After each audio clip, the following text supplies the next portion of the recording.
is a bad habit, it certainly is. Anyway, Peter, congratulations on doing your third speech. It's been a while since you've done a speech, and I have to say it's good because you're comfortable, you're relaxed when you get up here, and you do have a good presence. So you're above average in that regards.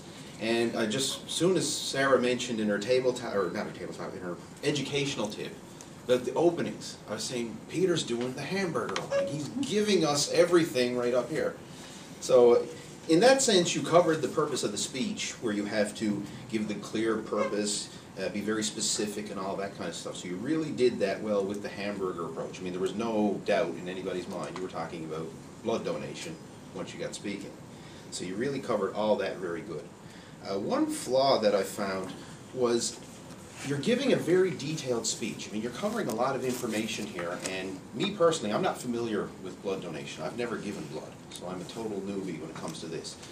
And I was interested in what you were saying, but you spoke a bit fast, so like you'd cover one point and then you'd go right on to the next point. And I'm still trying to digest the previous point, and then you're talking about the next one, and then the next one, and you kept going a little fast. So I think if you paused between points, just space out your speech a little bit. And to give a good example of this, Glenn is giving a very detailed speech when he was up here talking about photography, but he used the pause really well. He'd talk about a point, and then he'd stop, let that sink in.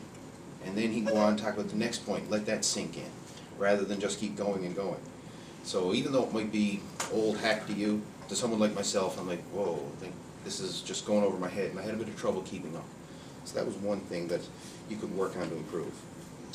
So other than that, I mean, you really covered a lot of stuff. I'm inspired by the fact that you've been giving blood so long. And what was it, 162 times? Is that what it was? 162. 162. So I mean, I think that deserves a round of applause right there. I was inspired by that, right? Yeah. So you really, I mean, you know your stuff. You've done your homework about this, so it's obviously a topic you're very familiar with. But I think just pacing it out.